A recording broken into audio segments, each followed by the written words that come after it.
my Stevens with a little bit more room. Hey, thumb on the football! Big man scrambling! Action pass to him. He fires to the top. One-handed catch. Buchanan Simons is open. Breaks the tackle. This is going to be a 70-yard touchdown. Buchanan Simons.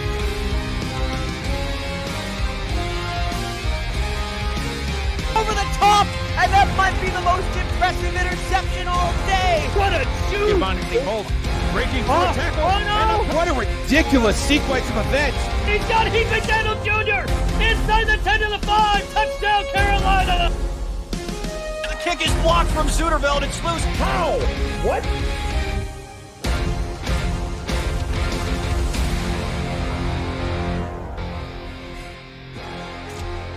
Next Level Sports welcomes you to the following presentation of the Simulation Football League.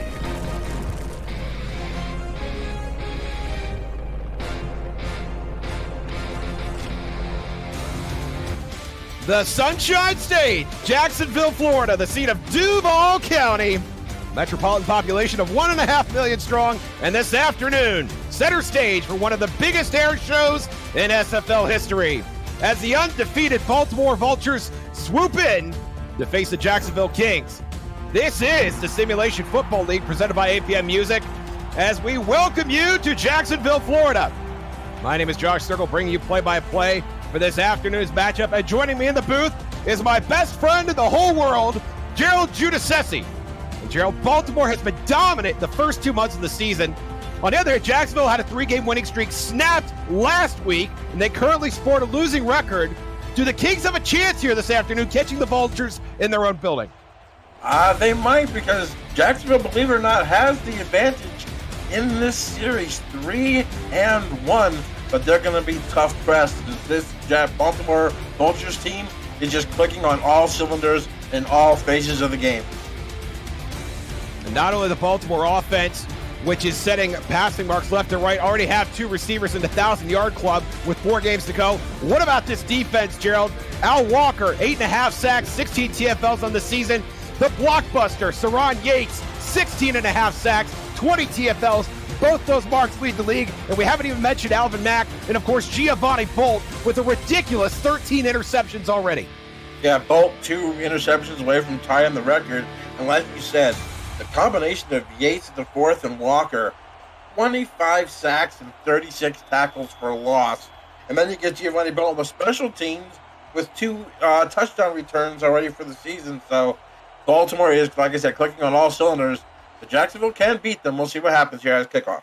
The Baltimore offense, even by SFL standards, otherworldly, and we will see them first as Giovanni Bolt makes an outstanding return. It gets out to the 34-yard line. Let's meet the Baltimore Vultures offense. The wide receivers are Ivory Irvin and Mac Chima, both in the 1,000-yard club already. The tight end, Lloyd Graham Jr. At fullback, T. Roy Gaines. The halfback, Jimmy Hazard. Daley Holder is a wide receiver. And at quarterback in his 3rd SFL season, Jack Wigmore, settling under center at 1st and 10 here at the Baltimore 34. Jimmy Hazard, the rookie, gets the call to start this one, and he's going to be hit for a loss. John Martin, number 55, gets the TFL. It's 2nd and 11.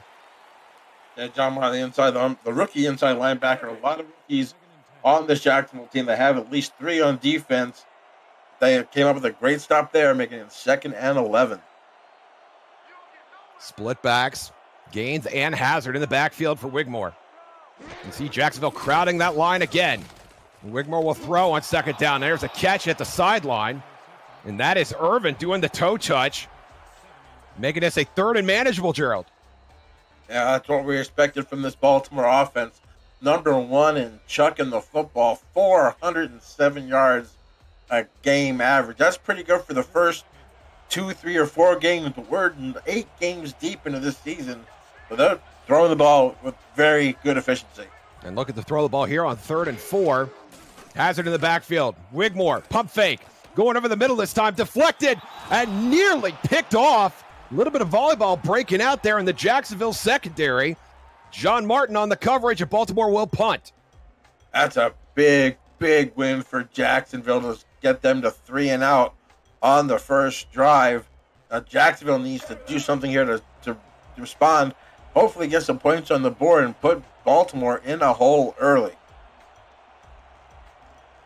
Jacksonville doing a nice job getting pressure. We saw them crowding the line, taking the fight right to the undefeated Baltimore Vultures. Pablo Gates will punt it away for Baltimore. Kingston Ellington waiting at his own 25, and he will take a shot almost immediately, getting out to the 27-yard line. And Gerald, this Jacksonville offense, they have been productive. That hasn't resulted in wins in the standings. What do you like about the Kings offense?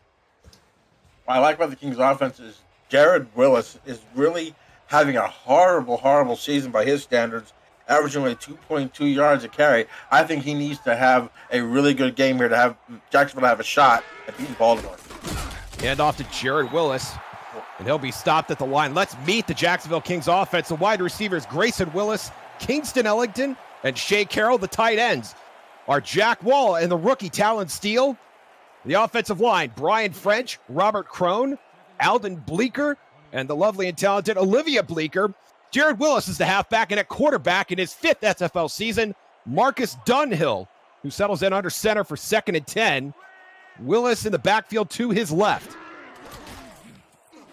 Gillen to the left side. Willis has the catch, and once again, stopped at the line of scrimmage. That's Austin Brigham bringing him down, 3rd and 10.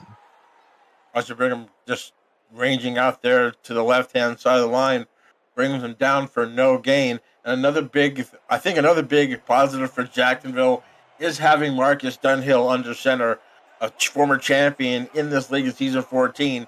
He can really protect the football. Dunhill in the shotgun on 3rd and 10. Gillen to the right side this time. It is caught, and they are going to be short of the marker. It looked like Shea Carroll on the sideline. Yes, it was. Made the catch, but could not quite get the yardage. It'll be 4th and 2, and Jacksonville has a 3 and out of their own. Dak and Paper there on the stop as well. Comes up with a big 3rd down stop. Jacksonville has struggles on 3rd down for the season. If I should say defensively they struggled, but it was a great play there for Baltimore to stop them. Giovanni Bolt will wait on the punt from Howard McCoy. No pressure for Baltimore. Kick is away. Bolt from the 35, corralled instantly. And they will spot it at the 35. And Baltimore will start their 2nd drive in just a moment. Yeah, Baltimore coming out here. Let's see if they start throwing the football again. Wigmore, got to be one of the MVPs in the story right now. 1st in yards, touchdowns, and QBR coming into this week, along with being 3rd in completions and attempts. So as Baltimore's offense goes, so does Wigmore. Wigmore threw for nearly 400 yards last week, 398, and it's complete here on 1st down. Tremendous catch and extra effort to get the 1st down. That is Mac Chima, his 1st catch of the game. Wigmore going back past these nice little short slant routes or out routes, going for the sidelines, brings up like a 2nd and 2, 2nd and 3, and that's when an offense is dangerous because they have the whole playbook open, and it really can keep the defense guessing. I thought Chima had the 1st down there. They're going to say he was a yard short. Getting out of bounds. Now Hazard in the backfield by himself. Bunch formation to Wigmore's left. 5 DBs on the field for Jacksonville. Wigmore, short drop. The lefty delivers. That is complete again. And this is Lloyd Graham Jr., the tight end. His 1st catch of the afternoon. I love the short passes. You think with all the yardage that they're going to just bomb it down the field, and they have the opportunity to do so with Ivory Irvin and Daley Holder, but they're going to be picking apart the short routes if they're going to keep dropping back in coverage like that. Wigmore in shotgun on 1st and 10, right at the logo. Trips to Wigmore's left. 4-man rush for Jacksonville. Wigmore over the middle, deflected, nearly intercepted. Batted twice there by Jacksonville defenders, intended for Ivory Irvin. And Wigmore very lucky to reach 2nd down on that play. Yeah, that was a dangerous throw across the middle. And getting 1st downs on this Jacksonville defense is tough. I mean, they're 3-5, they have a 3-5 record, but they've given up the fewest 1st downs in the league coming in to week 9 at only 117. Remarkable. Troy Gaines back in the game at fullback. He and Hazard both lined up behind Wigmore. 2nd and 10. Wigmore over the middle again, and this time it is intercepted. Wow. Connor Darien going up, and away to bring down the first turnover of the game. Jacksonville, the first-year player for Jacksonville, the 3rd overall coming from Atlanta, comes up with a big one-handed interception right there. That's something that Baltimore does not do that often, is lose the turnover battle. They were plus 19 coming into this game, but that's a big interception there for the Jacksonville defense. Jacksonville will start here with great field position at their own 34-yard line. 6 DBs on the field for Baltimore. Jaron Willis in the flats on first down. That is complete. And this time getting positive yardage. Willis trying to fire up this offense here, 2nd and 8. Yeah, Jacksonville at some point, I mean, you don't want to go deep with the secondary, with Giovanni Bull with 13 picks leading the league, but you're going to have to go down the field sometime. You can't keep going to these short routes or you'll never get first down. Don Hill in the shotgun now. It's 2nd and 8. Deals to the right side this time. That is caught. And Jacksonville has their first down of the game. Jack Wall, the 4th-year tight end, coming up big and getting some yards after the catch as well. And Baltimore near midfield. Great play call there. Just a little flare there. Just all wide open spaces. You see soccer paper with the stop. But once again, great play for Jacksonville to get to the first down, get close to midfield here. And let's see if they can keep this momentum going. Wall, 8 catches last week, 108 yards. But did not find the end zone. Hoping to get off that schneid this afternoon. Dunhill in the shotgun again on 1st and 10. Over the middle this time. Nobody there. Looked like intended for Ellington. Might have been some miscommunication on the route. 2nd and 10.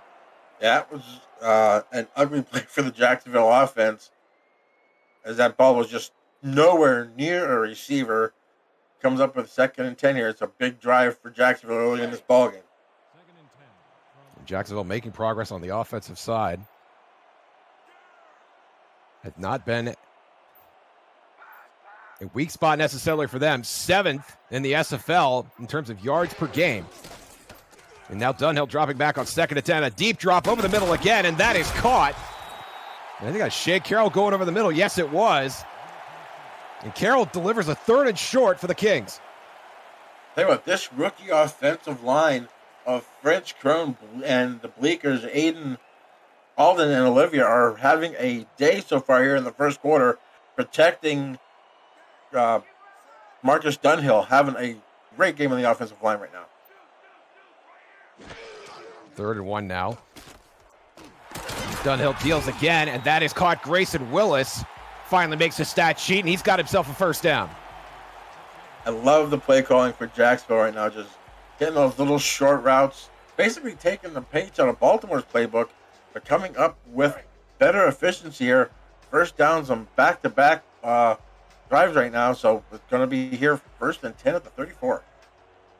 As we approach the halfway point of the first quarter, Jacksonville in plus territory. Dunhill will deal again on 1st and 10, and that is caught on the underneath route. Baltimore snuffs it out immediately, but it is a completion. Kingston Ellington again, 2nd and 4. Great play by Kingston Ellington to turn his back to the receiver and give Marcus Dunhill a beautiful window to throw the football where only he could get it. Shielded the defender away from the football. Great route. Dunhill out of the shotgun again, dealing to the right side. And another catch, and Jack Wall, running a very similar route to his first catch, has another first down for the Kings. Marcus Dunhill spreading the football around, actually choosing the right receiver with his reads. And boy, Jacksonville's looking good right here on this drive. Almost to the red zone of Baltimore at the 22. The 8th play of the drive coming up here. A bunch to Dunhill's left. 5-step drop. Finds Willis in the flat. Willis cannot get upfield. What a shot there. Delivered by the Baltimore secondary. Marvin Himes saying, hello, sir. 2nd and 9. Wow, what a hit But it looked like he was going to go for at least about maybe 4 or 5 yards, but a great open field stick there to bring up a 2nd and 9. Outstanding tackle by Himes. Had a TFL last week. 3 for the season. Short drop by Dunhill. Deflected. And Keenan Samuels, the outside linebacker, showing some hops there. And that's his first pass deflected of the season. 3rd and 9. Your player actually going against his former team, played for Jacksonville last season. Comes up with a big pass deflection there. 3rd and 9 coming up. Marcus Dunhill needs to be careful with the football here. Don't try to force it in and turn the ball over. You're at least assured 3 points. Dunhill in the shotgun again. I'm not sure he heard you, Gerald. Pump fake over the middle. And that is caught. And that is number 19, Wes Turner, the 5th wide receiver in this offense. And Turner delivers a first down for Jacksonville. Their 4th of the drive. Unbelievable that he was that wide open in the middle of the field. Just got lost in the shuffle with these big star name receivers. Comes up big and gets him almost inside the 10 at the 11. And Jacksonville will stay in this 4 wideout set. Dunhill still in the shotgun. Baltimore not changing personnel either. 6 defensive backs on the field. Dunhill again complete to the right side, the left sideline, excuse me. And that's Grayson Willis doing the toe touch for a gain of 3. 2nd and 7. I hate that play. Just everything's got to go right, and it's still 2nd and 7. You only gained 3 yards. It was just out of the reach of the Baltimore defender. And a big 2nd and 7 coming up here for Jacksonville. Jacksonville in their 2nd drive of the game, looking to open the scoring in this afternoon affair here on Next Level Sports. So glad to have you with us late here in the first quarter. Dunhill sets, delivers to Willis, and Willis with a drop. Had 3 Baltimore defenders around him. Certainly heard a footstep or 2, but cannot come up with the catch. 3rd and 7. Yeah, I think you heard Austin Brigham and Giovanni Bolt coming downhill to get that hit. Going to bring up 3rd and 7. Let's see what this Jacksonville offense can do here. Looks like they're going on the gun. They like this 3 wide out set to Dunhill's left. And 1 wide out to his right. Big money time over the middle. Third caught, touchdown. Jack Wall getting it done. Duval County represent. Big touchdown for Jack Wall and this Jacksonville Kings football team as they take the lead on Baltimore 6-0. It was a great route. They're coming across the middle. Dunhill puts it right there, just a little bit late there on the defensive backfield. Get to the football. I believe that was Loshaw. That was just a half a second too late, but it's a big drive for Jacksonville to go up 6-0. A 13-play, 61-yard drive, culminating in the 8-yard touchdown pass from Marcus Dunhill to the 4th-year tight end Jack Wall. Derek Norman will add the extra point, and Jacksonville leading undefeated Baltimore 7-0. As we were talking prior to the game, I said one of the keys for Jacksonville was to maintain possession and keep Baltimore's offense off the field, and that's the way to do it with a huge 13-play drive that results in points. If you're new to the SFL, the Simulation Football League combines traditional sports, esports, and a role-playing game into one. Team strategies executed in real time by our simulations as real-life players compete on the virtual gridiron. To learn more, visit our website at simulationfl.net. The SFL, we put the fan and fantasy, and Giovanni Bolt will put the Baltimore offense on the 30-yard line. I don't know if there's something wrong with Giovanni Bolt because that was Gus Woods, the backup wide receiver, that came in there for the return. Maybe Giovanni Bolt was a little bit winded from that big, that long drive here. We'll see if there's any problem with him during the rest of this game. That's a great catch, Gerald. We will keep an eye on Bolt. Wigmore complete on first down. That is Lloyd Graham Jr. hanging out on the left side of the field. 2nd and 7. They need to, I think, get Hazard involved in the offense just a little bit more. While he only has 447 yards on the season, he is number 1, though, every time he touches the football. 6.2 per carry running the football, so they need to get him more involved in the offense. Wigmore, short drop on 2nd and 7. Throwing over the middle. That is complete. Wow. To Ivory over the left side. How did Wigmore get that ball in there? Not Marvin Himes. I believe that was Bernard Gooden that almost came up with the interception, but just a rifle throw there. Wow. Somehow gets past Bernard Gooden.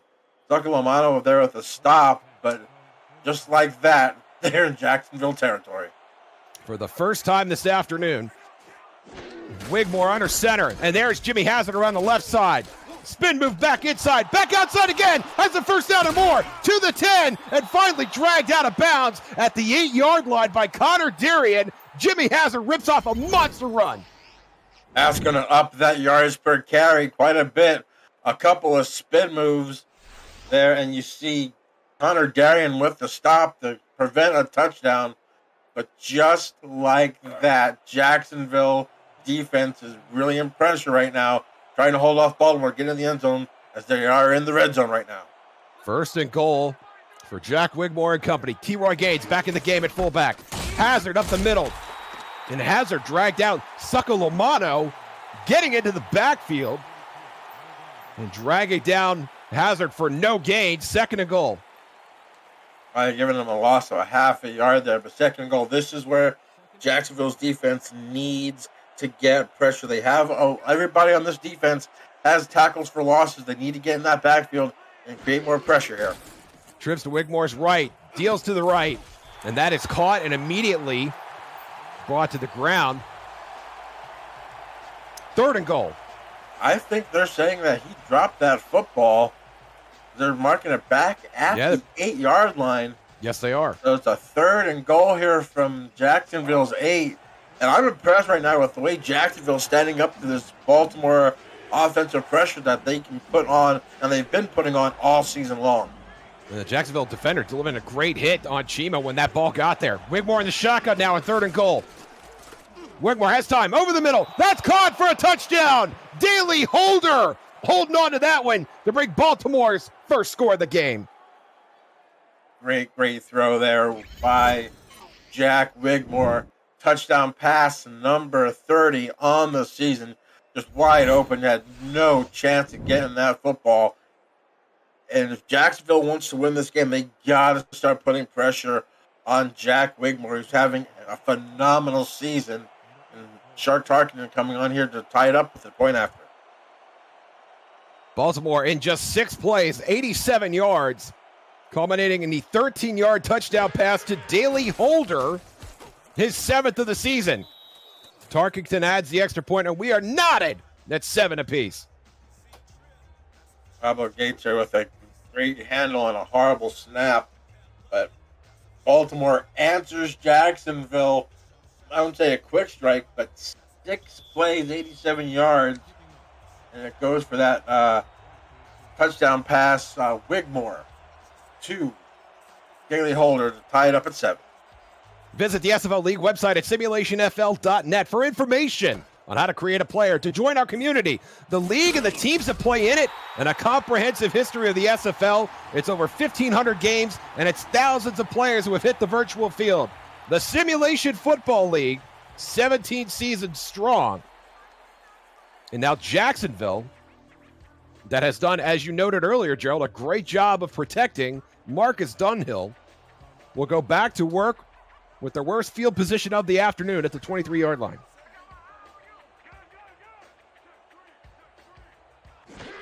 Dunhill staying in that shotgun on 1st and 10. Over the middle, that is knocked down and incomplete. Very nice job by Alvin Mack. His 5th pass deflected of the season, 2nd and 10. Just following Dunhill's eyes, just dropping back into coverage. Read the eyes and made a great play breaking on that football to knock it down. It's going to bring up 2nd and 10. Jacksonville needs to get more first downs here to keep Baltimore's offense off of the field. Let's see what they can do here on 2nd and 10.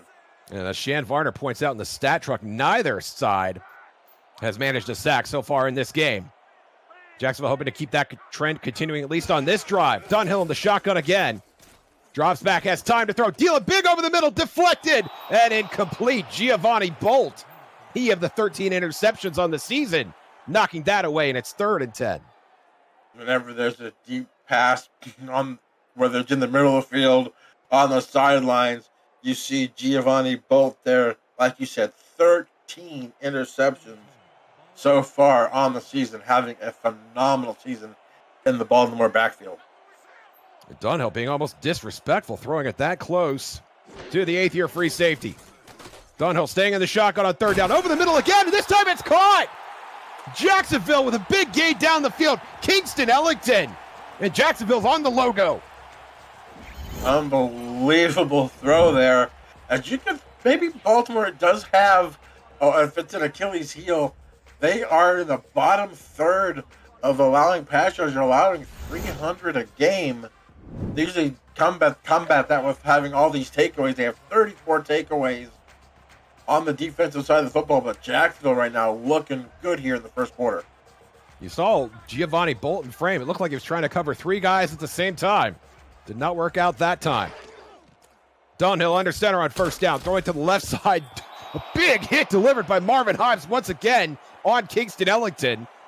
That is incomplete, 2nd and 10. And that ball came up in the air, and you see who was lurking around there? I believe it was Giovanni Bolt and Frank Smith, the inside linebacker, but another big stick by this Baltimore secondary brings up 2nd and 10. There is Giovanni Bolt. Very relaxed. Only needs 2 interceptions to tie the single-season SFL record. Dunhill over the middle, complete. Jacksonville very close to midfield now. That's Grayson Willis doing the dirty work over the middle, getting his team in 3rd and 4. I love how Marcus Dunhill just spraying the football around. Halfback Willis and everybody but Talon Steele, the rookie, has at least 2 catches in this game so far as we're coming to the end of the first quarter. 5 defensive backs on the field for Baltimore. Dunhill over the middle, over the right side, intended for Jack Wall, and that is incomplete, as Walt takes a little punishment as well. And that will end the first quarter. The teams have to switch sides, but you could stay right there. More gridiron action coming your way. You're watching the SFL presented by APM Music on Next Level Sports.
Welcome back to Jacksonville SFL action on Next Level Sports. Josh Zirkle, Gerald Giudice in the booth, Shan Varner, Rochelle Colston on stats, Cameron Irvine producing, Mike St. Green in studio.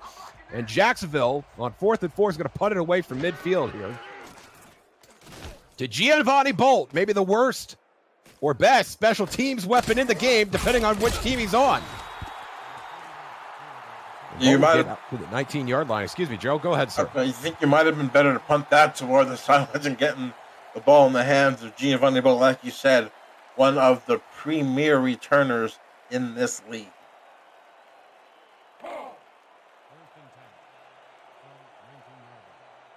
Now Baltimore will start their 4th drive of the game in the shotgun with 3 receivers to Jack Wigmore's left.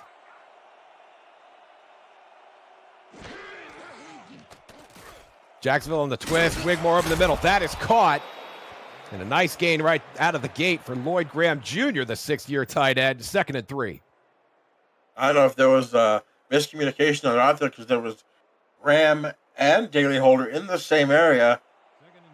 Graham picks up the catch and gets 7 yards to bring up 2nd and 3 at the 26. Holder's only reception of the afternoon so far went for a touchdown. Baltimore's only score of the game. And there's another big catch. Lloyd Graham Jr., this time going up to get it. And Baltimore near midfield. 2 plays, like you said, they're already close to midfield at their own 45-yard line. Great throw by Wigmore.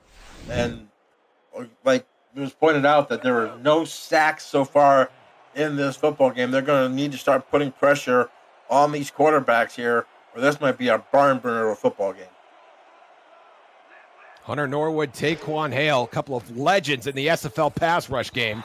As Wigmore throwing incomplete here, and then we will have a marker on the field intended for Lloyd Graham Jr.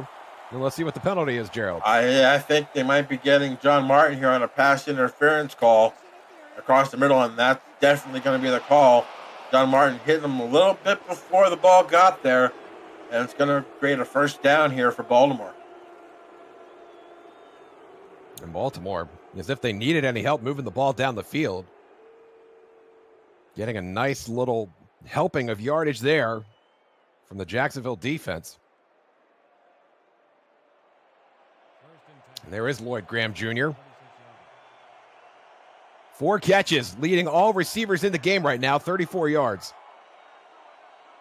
T-Rod Gaines back in the game at fullback. Wigmore, the lefty, deals to the left side. That is deflected. Ivory Irvin a step behind that throw. And that is Yakov Zolotov, the rookie. 4 passes deflected coming into this game. Make it 5 now on the season. 2nd and 10. He's a 14th pick of the 3rd round, matching up with his linebacker partner, John Martin, who was the 16th pick in the 3rd round. They both have come up big so far in this game, and it comes up with 2nd and 10. Hazard in the sidecar, trips to Wigmore's left. Pressure coming. Wigmore throws it away, looking for Hazard. Overthrew him by more than just a little bit, Gerald. 3rd and 10. I think he was expecting a little bit more speed out of the halfback, but it's going to bring up a big 3rd and 10 for both of these ball clubs here. Jacksonville's trying to get their offense back on the field, while Baltimore is trying to keep momentum, getting a 1st down. 6 DBs on the field for Jacksonville. Let's see what they do in this obvious passing situation for the Vultures. Wigmore in the shotgun. High snap, and he handles it. Pressure coming. Wigmore over the middle. Deflected. Still in the air. Off the back of Lloyd Graham Jr. And then finally falling incomplete. A great job by the Jacksonville front 4 to put pressure on Jack Wigmore. Definitely the first time Wigmore has been in trouble all day. And then the ball was playing pinball there on the backs of like 5 different plays, but it falls incomplete. And again, a big stop for this Jacksonville defense as the punter's going to come on to try to pin him deep.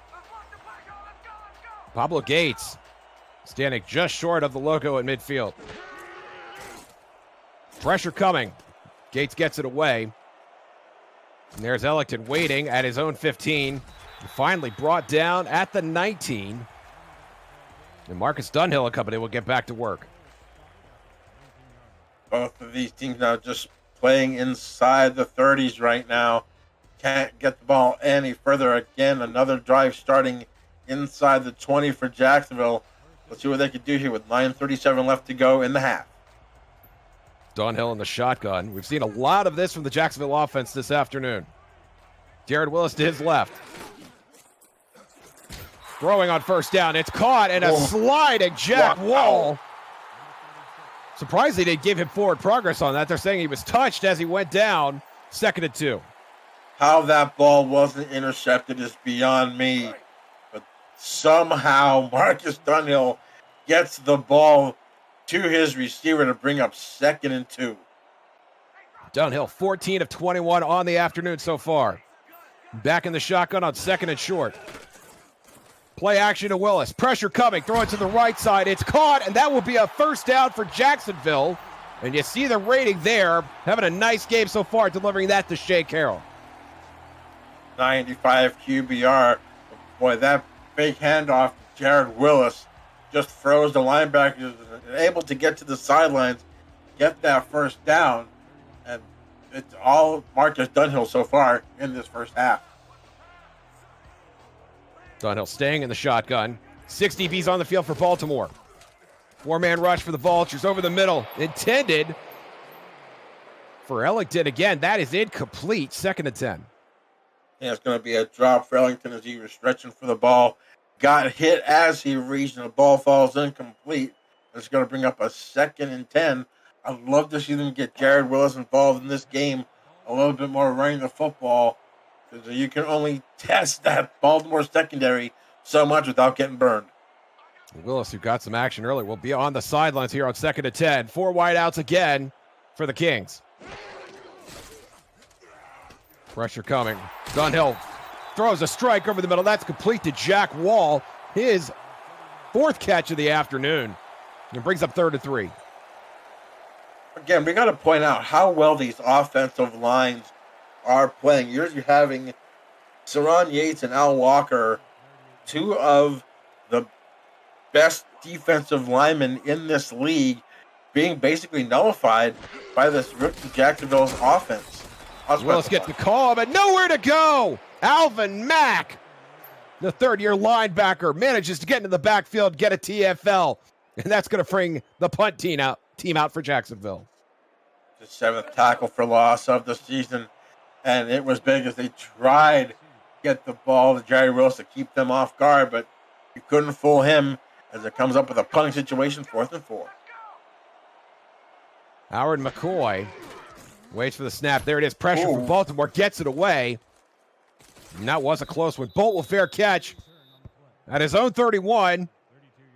And Jack Wigmore and friends will be back out on the field to continue their reign of terror on SFL defenses. Although Jacksonville, to be fair, Gerald, has done a nice job of keeping them in check so far. Unbelievable. If you took the over at 64.5, I think you might be in trouble right now here, as there's only 14 points scored in the ball game, 7 for each club. Jimmy Hazard up the middle. No, excuse me, that's T-Roy Gaines, the fullback, who converted to that position this year to make room for the rookie Jimmy Hazard. And Gaines with a nice gain of 7 on his first carry of the game, 2nd and 3. Right, to have the experience of T-Roy Gaines in that backfield, just sharing his knowledge with Jimmy Hazard, being a major player in this league, has proved dividends for this Baltimore offense. Absolutely. Gaines will stay in the game in a 3 tight end set. And there's Jimmy Hazard, and Hazard has nowhere to go. Taking a big shot. John Martin and Succo Lamato both in there on the stop from Hazard, 3rd and 2. Martin making amends for that pass interference call on the last drive. Brings up a big 3rd and 2 situation right now. Baltimore only 1 for 3 on 3rd downs in this football game. Wigmore dropping back. Jacksonville running the twist to the right side. That is complete to Mac Chima. That Chima at midfield delivers a first down for Baltimore. Again, no pressure on Wigmore with all these weapons at his disposal. That's just prime for getting picked apart. And they're another first down conversion. Their 2nd of the ball game. Their 7th first down. Lloyd Graham Jr. lined up to Wigmore's right. Both backs in the game. Short drop by Wigmore. Over the middle. Hit as he's thrown. And that is incomplete. Yakov Zolotov in there on the coverage. It looked like that was intended for DeAndre Mitchell, the backup tight end. It'll be 2nd and 10. That ball might have been thrown earlier than he wanted as he was getting pressured and finally got hit as he threw the football. I think that might have been only the first or the second time that Wigmore has been hit in this football game. 5 defensive backs on the field for Jacksonville. Wigmore, another short drop, gets rid of it, and that is complete to Daly Holder, with Holder brought down immediately. His second catch of the afternoon, 3rd and 5. Combo tackle by Zolotov, and Greg Gaines brings up a big 3rd and 5 at Jacksonville's 35 with just over 6 minutes to go here. They converted on 3rd down on their last set of downs. Can they do it again? Jacksonville doing a great job of keeping the Vultures off schedule. Wigmore with a deep drop. He's thrown that one, but it is complete, and it's going to be a 1st down for Baltimore. Ivory Irvin with the toe touch grab.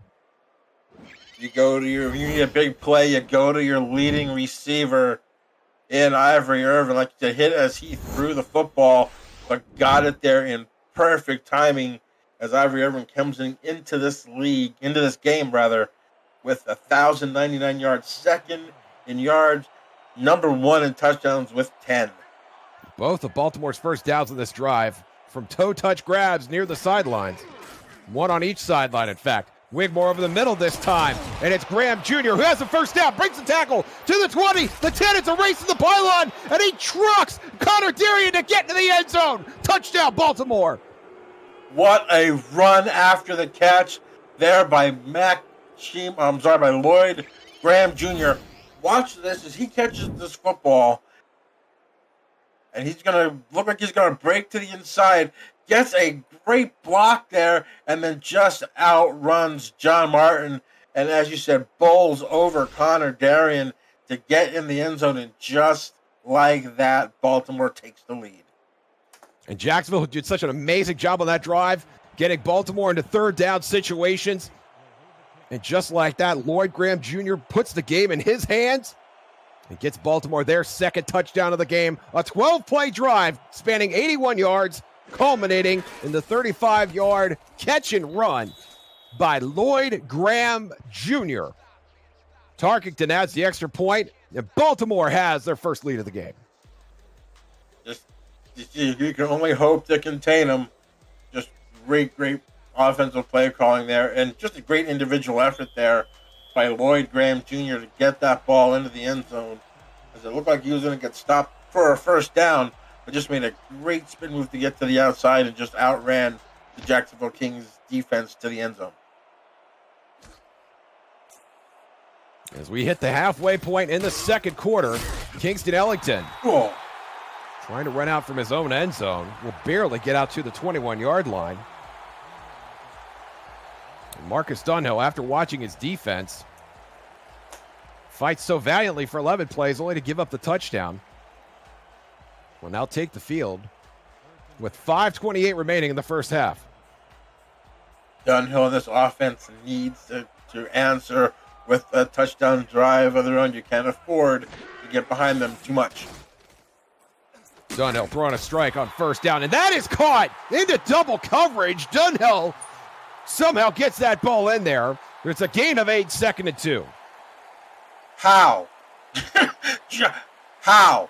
I could not believe that. I thought that ball was going to be intercepted, but somehow Marcus Dunhill, no fear, throwing that ball in double coverage, comes up with 2nd and 2. What a throw. And he's had a couple of throws like that today, Gerald, where we thought those were obvious picks, but they're getting in the windows. Dunhill again to the right side, and that is a 1st down. And again, Dunhill throwing into a well-covered receiver. This time it's Jack Wall, and it's a fresh set of downs for the Kings. Well, I think with this Baltimore secondary, it's definitely going to be well covered because they are playing lights out. But right now, Marcus Dunhill, 18-27 for a $112. Jared Willis gets a call. Willis fumbles it, and Baltimore is going to run this back. You cannot be serious right now. Troy Loshaw returned to sender. It's a scoop and score. Oh, big play there by the Baltimore defense as you got a scoop and score, as you said. Alvin Mack with, I believe, the hit right there, jars the ball loose, and that ball just bounces right into the hands of Troy Loshaw. Boy, and if things go right for you, they go right. That ball just finds its way into the hands of the cornerback, goes into the end zone, and just like that, Baltimore's up 2 score. The first turnover for Jacksonville of this game, and it is as costly as it gets. Troy Loshaw showed tremendous awareness. Gerald, when he picked that ball up, he had a full set of steam going, and Dunhill never even had a chance to turn around and get him. No, there was just no chance. Once that ball was in his hands, he was going nowhere but the paint. And man, that's a big, you said it's a big, big dagger in the side of Jacksonville right now. Now they're down 21-7. A 14-point lead for a franchise that has scored no fewer than 33 points in every game they have played this season. Tarkington looking to kick off here.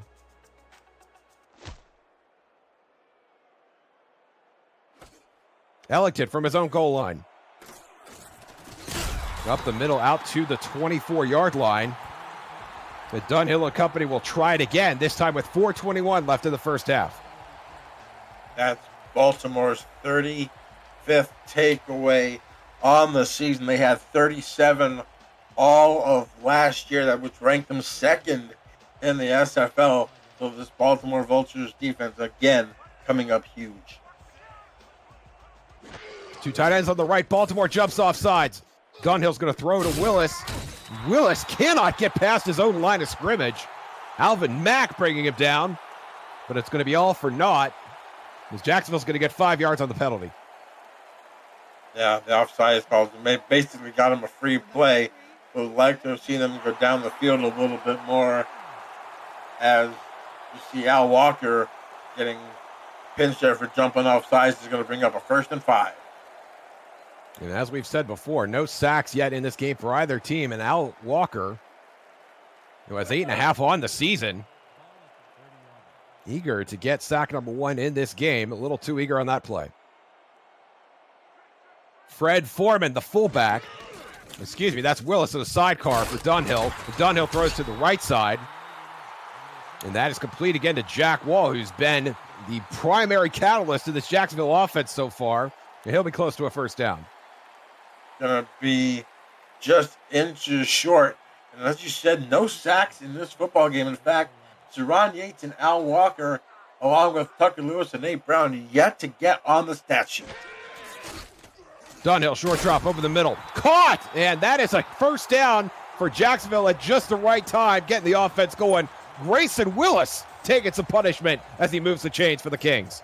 Just a great quick unable to get that receiver covered.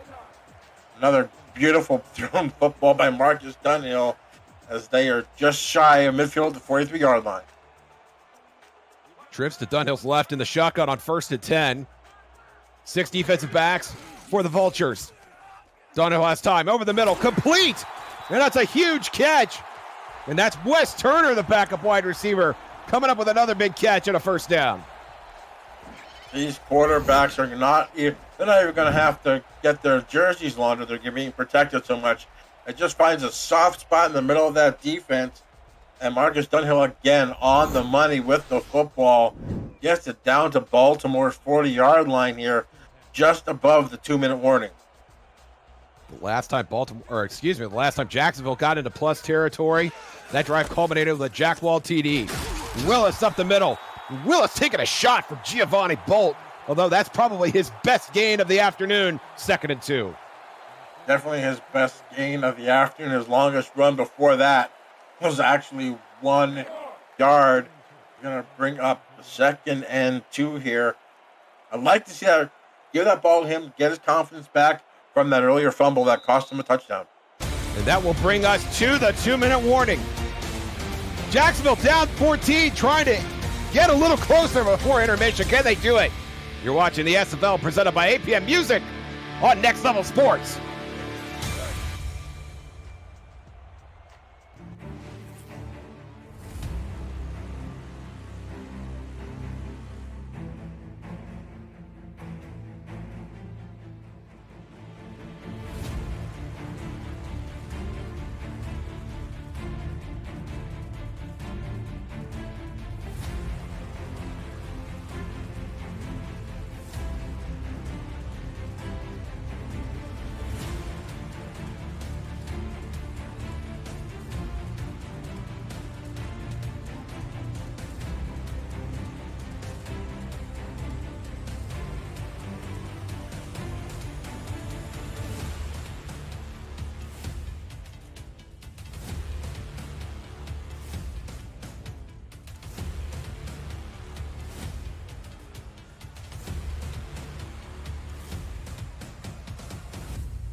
Welcome back to Jacksonville SFL action on Next Level Sports. Josh Zirkle, Gerald Giudice in the booth.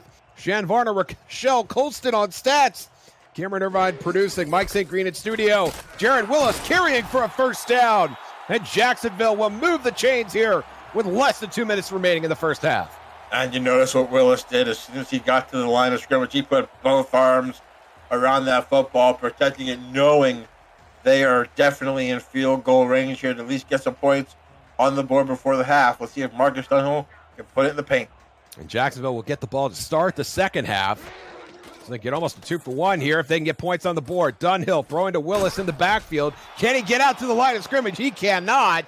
Troy Loshaw flying down from his strong safety perch to deliver a TFL at 2nd and 12. Clock continues to run. Buck 18 to go. They have all 3 of their timeouts remaining. I think they just want to get some points here and not leave any time on the clock for Baltimore. As you can see, they can strike quick.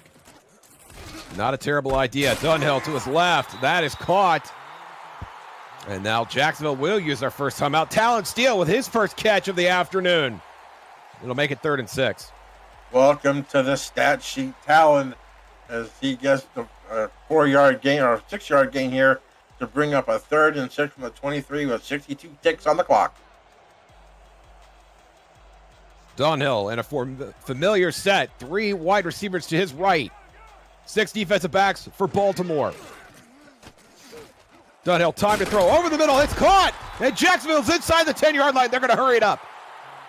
5 clicks on the clock and counting. Dunhill just coming up to the line nice and calm. A 4 wideout set on 1st and goal. Dunhill under pressure throws it out of the back of the end zone.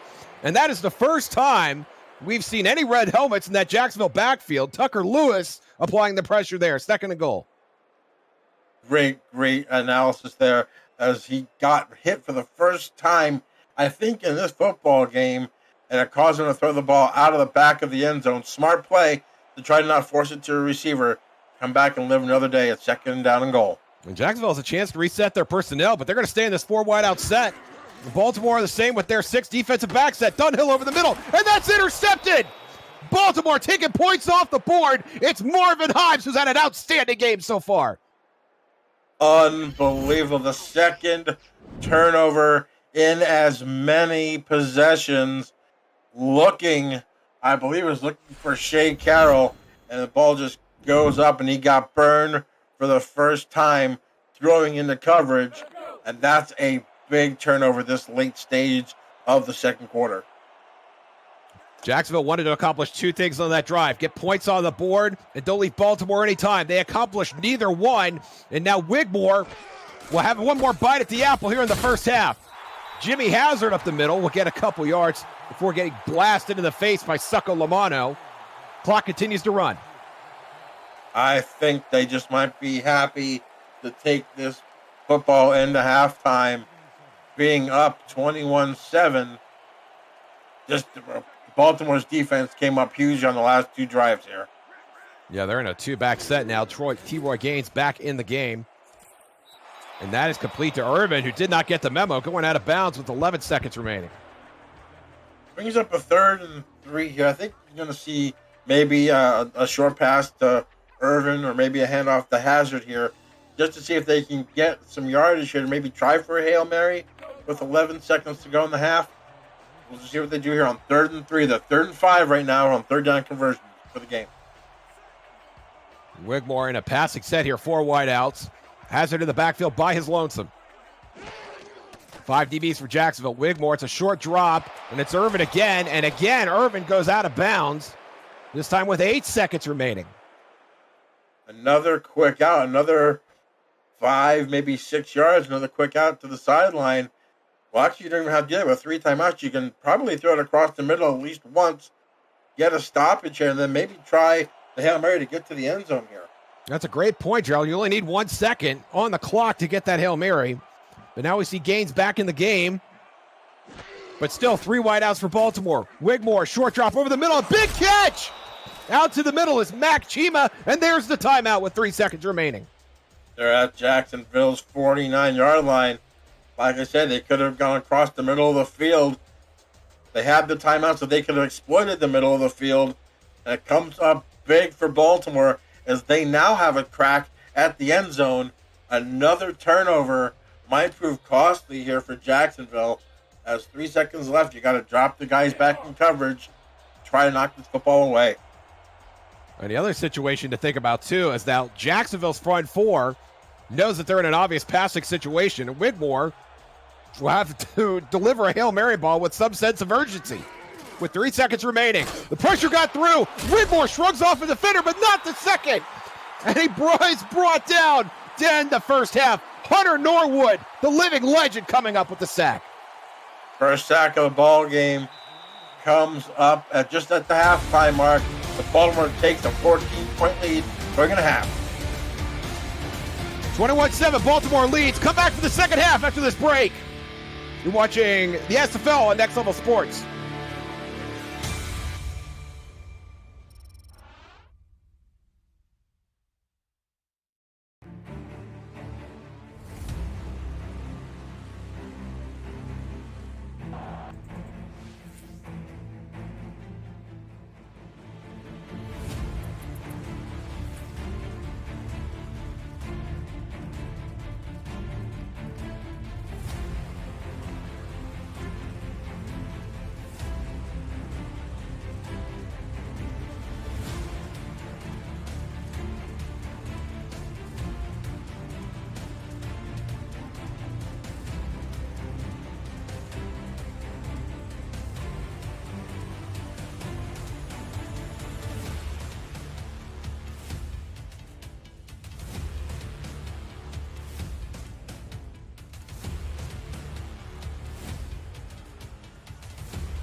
Welcome to the APM Music Halftime Report along with Mike St. Green. I'm Cameron Irvine, and that was a very entertaining first half, Mike, a 21-7 ball game, but it's the turnovers for Jacksonville that really killed them down the stretch. Yeah, Cam, Jacksonville could go into the half saying, we played a great half, but, we're still down 14. They started out great in this game. Connor Darien had a big interception to start this game and turned that into a Jack Wall touchdown catch, and Jacksonville, looking good, up 7-0. Baltimore did answer back pretty quickly with a touchdown pass to Daley Holder, and then they kind of played of a even second quarter. Jacksonville's done a great job of protecting Marcus Dunhill up until this point. Surron Yates, who leads the league in sacks, has done little to nothing to get any pass rush on him, and Jacksonville they've done a great job, but as you mentioned, the turnovers and a big fumble recovery by Troy Loshaw and an interception there in the end zone, and all of a sudden they find themselves down by 14 going into the half. Charleston and Florida are at the end of the first quarter. That game is also tied at 7 for your action around the league. Earlier this week, we caught up with Kingston Ellington of the Jacksonville Kings to find out what his story is as our People Behind Players segments continue. Welcome to our next segment of the SFL's People Behind Players. Today, we're here with Mike St. Green's replacement in Jacksonville, Kingston Ellington. How you doing, Kingston? I'm doing great. How are you guys doing? Good to be with you, Mike. Good to be with you, Cam. Hey, Kingston, man, glad you could join us. As Cam just reminded everyone, you are my W3 replacement in Jacksonville, man. And I know it's a coveted spot to take over from such a great receiver as myself. But all kidding aside. Actually, they were glad when I came. They said, well, yeah, man. Yeah, but all kidding aside, I mean, your rookie season was with DC Dragons. That was a team filled with rookies, 15, I think, rookies or so. Jacksonville did make, wholesale changes this season, but they did leave some veterans on that team, some veteran leadership. Marcus Dunhill, the former MVP, came back. How would you compare the two locker rooms, being in a, coming from a rookie environment more or less in DC, going over to a somewhat veteran locker room in Jacksonville? Well, it's really, both locker rooms were great. I mean, but when you get into the DC Dragons locker room, it just felt like everyone was so new. We was excited, glad to be back, because DC Dragons have had history in the league. But if I'm to be honest, with so many young players, myself included, we knew we were going to have a tough season, so we were prepared for it. Say our running back had a breakout year for him. So, kudos there. Jacksonville, there was more confidence in this season. Now, no one wants to be 3-5, but the experience and some of the old pieces, knowing that it's a rebuild and not just beginning from start, it gives you a little confidence to know that we have the experience there in veteran leadership that could turn it around. So, Kingston, you've got same, but it's different. Yeah, you've gone from a fan of the league to a rookie to getting drafted by DC to signing with Jacksonville as a free agent. You're moving up the depth charts, getting more targets. You already have career high numbers, at least in the pros and everything, after limited playing time in DC. But what has that journey been like, and what does it mean to you? What does it mean to take that journey? Because you got a ways to go, and you're going to, I have no doubts you're going to be an incredible player in this league one day, some wide receiver one somewhere. So what is that, what's that journey been like for you? The journey has been everything to me. Truth be told, I was offered to come into the Chicago Wildcats, instead of remaining a rookie. I turned it down because I said I wanted this journey. I wanted to build myself from the ground up. I wanted the experience in the minor leagues with the Salt Lake City, and I enjoy those guys, hashtag round them up. And I enjoyed that time with them. And so for me, seeing every step, the progression from being a rookie and moving up the depth charts, that journey feels real to me, because it's like I know there's nothing that's been handed to me. I've earned every single step forward that I'm taking. And so I think it allows me to embrace everything more. It means more. It feels real. And it's not just I done like push all my stats to the top and then I'm just plugged in. It's like you take step, snap, you earn it. And it feels so rewarding to experience it like that. Yeah, in Kingston, next week, you guys are going up against DC, your old team. Not next week. I believe it's next week or somewhere down the line in the schedule. You guys are going up against your old team, DC Dragons. I experienced this going up against Jacksonville earlier this season, and I'm not going to kid you. I really wanted to win that game, and against my old team. But we all wish them the best. Otherwise, how do you feel about this coming up matchup here in the near future with DC? Is it something that you want to say, hey, I want to get you guys, or it's no big deal one way or the other? Of course, we all want to win, but is it a game that you really checked on your calendar when you saw it? I knew it was coming. I knew it was coming this season.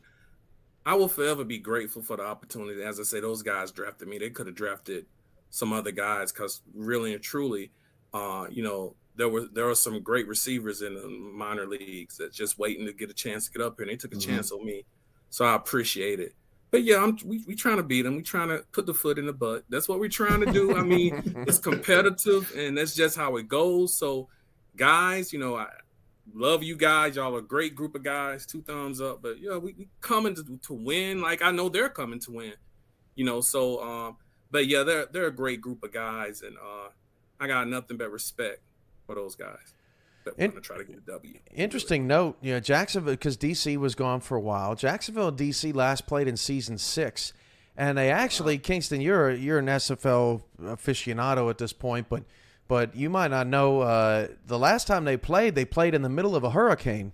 There was a hurricane going on in Tallahassee back when they were the last time they met. The Jacksonville was in Tallahassee.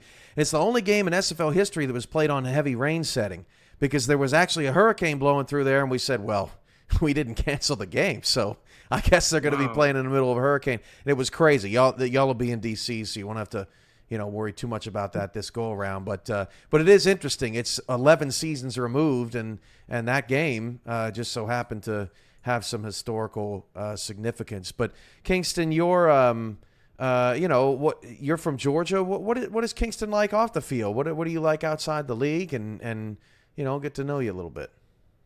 Well, off the league, I'm really into simulating games. I enjoy this. So I was doing this like before I even came to the league. But off the league, I'm a guy. I love to listen to music.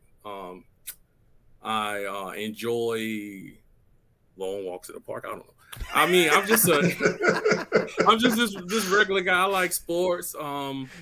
Single now, but I'm just a normal guy. I wasn't expecting this question about what I am like. I just watch TV. Kingston's using this national television appearance to put his dating profile out there. I love it, man. You got to take every opportunity you can get. That's fantastic. We have firsts every week, Mike, don't we, on this show? But hey, Cam, one quick question for Kingston. One quick last question. When I was in Jacksonville, I considered myself the best R3 in the league. Since you took over from me there, do you consider yourself the best WR3 in the league? Without doubt. It's just that's what it is. I'm going to redefine the position. I've already got a touchdown kick returning touchdown already. Yeah. Took it to the house. So I was a little jealous of that, by the way. I miss doing it. I mean, did you ever get a kick return? Kingston, you have a long ways to go to catch me, man. Oh. There was a hold. The ref missed the hold. They did. I have a couple under my belt. Kick return and punt return. Okay. And a punt return. So, man, you have a long ways to go. You got a little work to do. I'll catch you, though. Well, hey, Kingston, it was great having you on the show, man. We really appreciate taking the time to meet the players around the league and around the world that are in the SFL, and we wish you the best luck against Baltimore. Hopefully you guys are faring okay here at the half, but we know they're a tough team, and best of luck the rest of the season, and and for the rest of your career, man. It's going to be great. Thank you so much, guys. It's been a pleasure being with y'all, and thank you. Go Kings. We're gonna try whatever it is at halftime. We're gonna try to pull it out. All right, thanks, Kingston. It was a great time with Kingston, Mike, and it's good to see players moving up in the world. Yeah, Cam. We always say every week when we get to meet the players behind the people behind the players that is one of the favorite parts of what we do, and we enjoyed with Kingston earlier this week, man. And he was a great guy, entertaining guy to get to speak with. 21-7, Baltimore leads Jacksonville at the half. We will have game updates on Charleston and Florida coming up while we check out action from Jacksonville to see if the Kings can pull the upset. This has been the APM Music Halftime Report, and you're watching the Simulation Football League on Next Level Sports. We'll be right back.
Just about ready to start the second half between Baltimore, who still has not lost, and the Jacksonville Kings here in Jacksonville, Florida.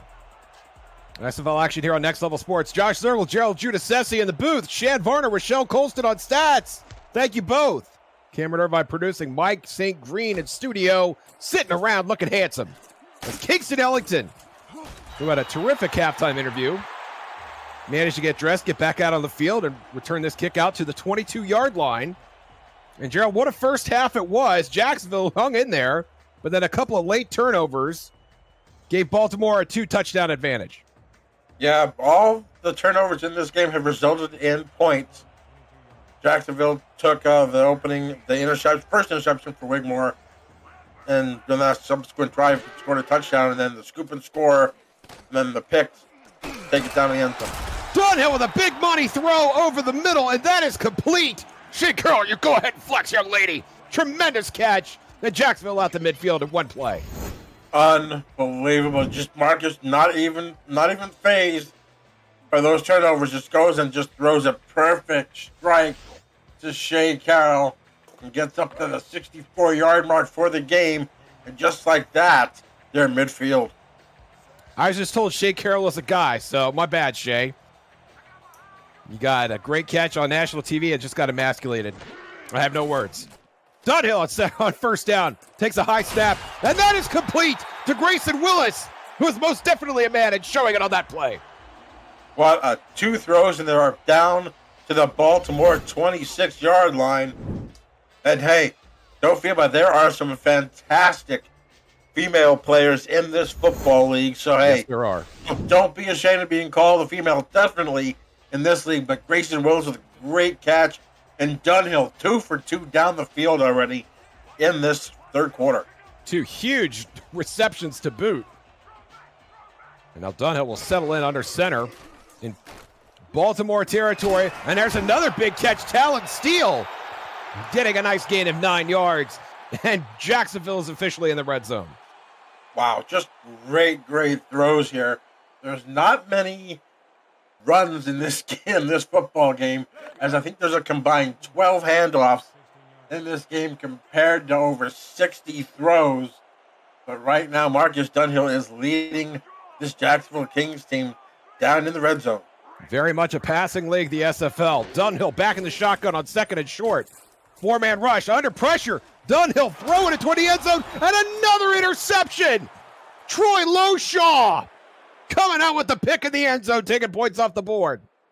Again, a red zone interception for Marcus Dunhill, and that might be the dagger. That ball looked like it was tipped, or as he was hit as he threw it, that ball just came out all sorts of funky. And Loshaw with not only the scoop and score, but now a pick in the back of the end zone. 2 turnovers for him of the 3 on this Baltimore Vultures defense. That is Dunhill's second interception in the end zone. And Jimmy Hazard will run, and Jimmy Hazard fumbles. And did Jacksonville get it back? I believe they did. You are kidding me with this game right now. That's either, was it All or Norwood? Who came up with that football? I think it was Taquan Hale. No, right there. That is Hunter Norwood. Hunter Norwood, the big guy, falling on the football.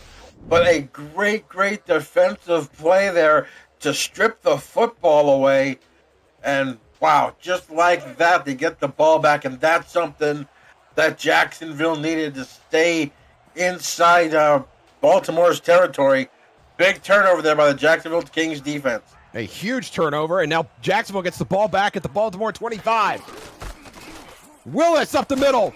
Willis spins, and it's down 2nd and 3. Let's sneak away real quick to SFL Studios for a game break. Cam and Mike. Thank you, Josh. What a wild sequence of events. And Charleston, Simons laying in the end zone, Mike, but for good reason, pantses the crowd. Yeah, Cam, following a John Stamongo interception, Charleston turned this into a Buchanan Simons touchdown, and they lead Florida right now 17-14 in the battle for the Atlantic lead. Trying to pull the upset back to Josh and Gerald in a crazy game at the King's Lair. Thank you, Cam. Thank you, Mike. Jared Willis dragged down near the line of scrimmage to bring up 3rd and 1. Jared, what do you think we're going to see here? Oh, who knows? We had back-to-back turnovers and back-to-back plays here. 3rd and a long 1, maybe 2 yards, and they're in the shotgun. Dunhill handles a low snap, has time to throw out to the right side. Jack Wall makes a catch, that's the first down. And Jack Wall stiff-arming the competition as he gets to the 6-yard line. It's 1st and goal. Jack Wall just doing that little tight end out route. And again, Dunhill, plenty of time, had pressure on the backside, but still came up with a great throw. And then you saw just stiff arm and bent stack of paper down to the ground to get a couple extra yards. And they're cooking now, 1st and goal in the 5 at the 6. But let's see, Marcus Dunhill, you've had 2 costly turnovers in the red zone. You can't afford another one. 3 wide receivers in the game for Jacksonville. Dunhill hands off. Willis up the middle, touchdown. Big play right up the middle. Just an average. He's averaging 7 yards a carry. You might as well give it to him. 6 yards out, touchdown. And what a great response from just having those turnovers, just coming in just untouched in the end zone. And it's going to bring him within a touchdown. Makes it 21-13. An outstanding response to the first half. Jacksonville needed to come out of the gate swinging, and they have absolutely done that. A 4-play, 22-yard drive, culminating in the 6-yard touchdown run from Jared Willis, the 7th-year halfback. Touchdown number 81, all-time, all-purpose. Congratulations, Jared Willis. Yeah, great response there. Boy, those 2 turnovers in the red zone look huge right now for Jacksonville. You're being out. You actually have 3 turnovers to Baltimore's 1, but you're still in this football game down a score. Derek Norman will kick it down to Giovanni Bolt at his own 10-yard line. And Bolt getting ahead of steam along the left side, gets out to the 33. Always an exciting sequence of events when Giovanni Bolt gets his hands on the football. And Jack Wigmore Company will come back out onto the field. Yeah, when you have Giovanni Bolt back there, it's just, you got to try to stop him because he can turn the game on its head with just one return. Wigmore will have a full complement of backs in the backfield. T. Roy Gaines and Jimmy Hazard. And the lefty makes a short drop on first down. Throw it behind Hazard. But Hazard handles it and breaks the tackle nearly of Succalamano to get a big first down for Baltimore. Succalamano holding on for dear life to the legs of Jimmy Hazard as Jimmy Hazard makes a great spin move here to make one miss. And then just a great tackle just holding on to Succalamano. But they get the first down. They're at the 44-yard line. And let's see what Wigmore and this offense can do here. And Talent Steele will line up in the backfield here to go heavy on 1st and 10. Hazard around the right side. Nowhere, does not have the angle.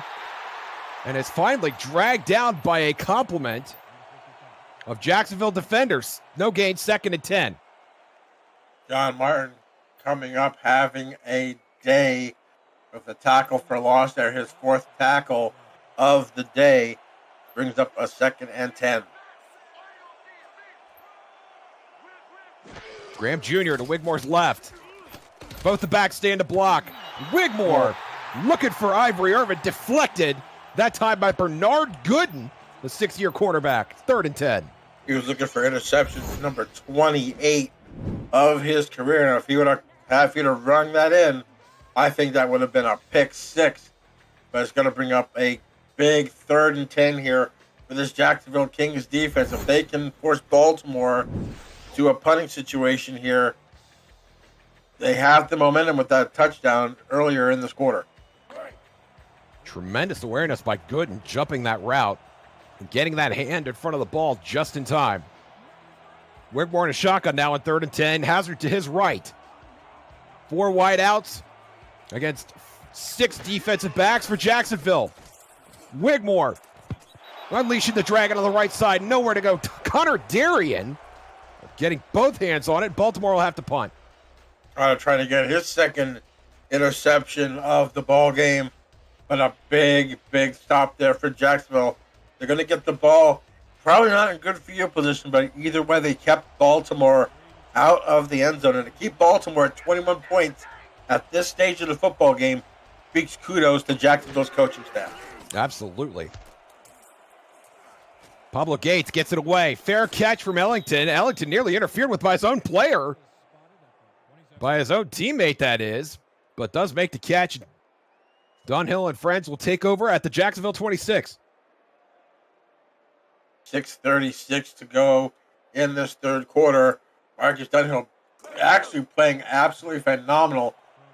Besides those 2 turnovers, 28 of 40 for 224 yards. Just spreading the ball offensively all over the place.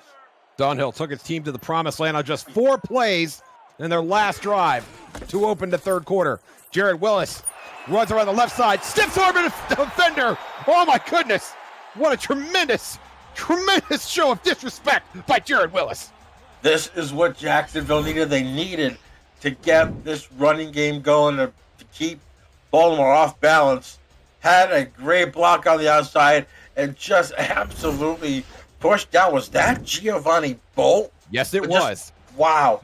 That's impressive to stiff arm Giovanni Bolt. But another big run for Jared Willis.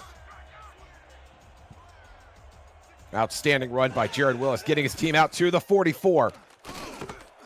Dunhill to the right side. That is complete to Carroll. And Carroll has a first down of his own. And they're in plus territory. Back-to-back first downs on back-to-back plays. This Jacksonville team is looking confident. Even being down 7 points, they're playing with the best team in the league, and they're hanging in there. And Marcus Dunhill, clean as a whistle. No sacks so far for this Baltimore defense. Willis around the left side, maybe a yard, as he's flagged out by Alvin Mack, who's had a nice game of his own. 2nd and 9. That's a great tackle there in an open field. As we saw what Willis could do in the open field, trying to get that arm loose to maybe stiff arm him, but gets wrapped up by Alvin Mack for only a gain of 1.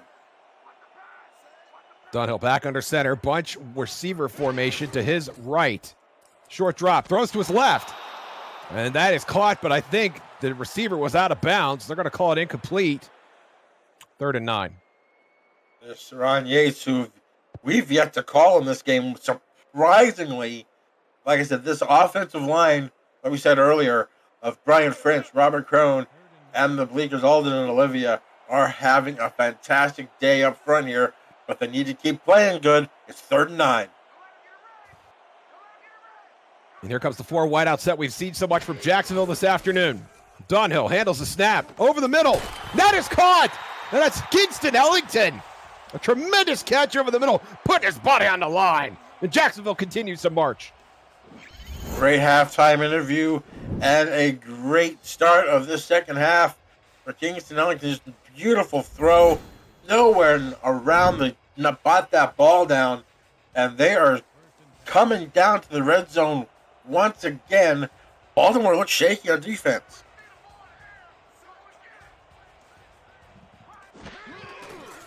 Dunhill staying in the shotgun, throw it to his right again. That is Wall again, and Wall.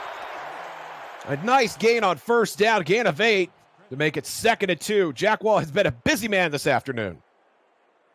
That's his 10th target, his 11th target, 7th catch of the ball game. That was a big stop there by Keenan Samuels, but it was a gain of 8, 2nd and 2. Baltimore shifting up on defense, looking for an answer to stop Marcus Dunhill. Willis tries to break it to the outside, nowhere to go. And it's Frank Smith, the inside linebacker. His 3rd year in the SFL. And Frank Smith comes up with a big stop, 3rd and 4. Big tackle for loss. There was a hole, gigantic hole open. But as you said, comes up big. Frank Smith brings up a 3rd and 4. Jackwell lined up to Dunhill's right. Short drop. And Dunhill finds Wall, who's inside the 10-yard line. It'll be another first and goal for Jacksonville. Their second in as many drives.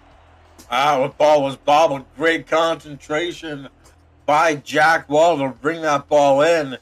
And look, don't look now, folks. At the 8-yard line, Jacksonville is 8 yards away from tying this football game. An outstanding drive and a half we have seen so far from Marcus Dunhill. Jared Willis behind him. Jared Willis catches the outlet pass, but goes out of bounds for a loss. And that's going to bring Jacksonville back to the 8-yard line, second and goal. Second and goal from there. It looked like they had Willis going out of bounds, which might have been a smart play. Might have just purposely bobbled that because he was going to be outside the 10. It's going to bring out second and goal. Marcus Dunhill's got to be careful. He's thrown 2 interceptions in the end zone so far this game. You got to get points here on this drive. 2 tight end set for the Kings. Looking for Wall. That is deflected and incomplete. And who was on the defense? Was that Keenan Samuels? I believe so. Yes. Great pass coverage by the linebacker. Third and goal. That was a... Boy, Marcus Dunhill's been throwing that football in tight windows, it seems, all game. That time he tried to look for his favorite receiver in this game, Jack Wall, could not get it to him. It's going to bring up a big 3rd and 8. Wall up to 13 targets at this point. Willis and Ellington have 7 apiece. And now 4 wide for Jacksonville. 4-man rush for Baltimore. Wall makes the catch, but he's going to be well short of the goal line. Down at the 4, Troy Loshaw making the tackle. He's been a busy man also. Yeah, Troy Loshaw with an interception and a scoop and score pick 6. Gonna bring out the field goal kicker here, Derek Norman, to try to get this to a 4-point ball game. This would be a 20-yard field goal for Derek Norman, who has not done anything outside of an extra point in terms of his kicking duties. And that is good from 20 yards. Jacksonville pulls within 4 points. Can they pull off the upset? You got to come back to find out. You're watching the SFL presented by APM Music on Next Level Sports. Bring it all back, or I'm going to tell your mama.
Welcome back to Jacksonville. SFL action on Next Level Sports. Josh Circle, Gerald Giudice in the booth. Shad Varner, Rochelle Colston on stats. Thank you both. Cameron Irvine producing.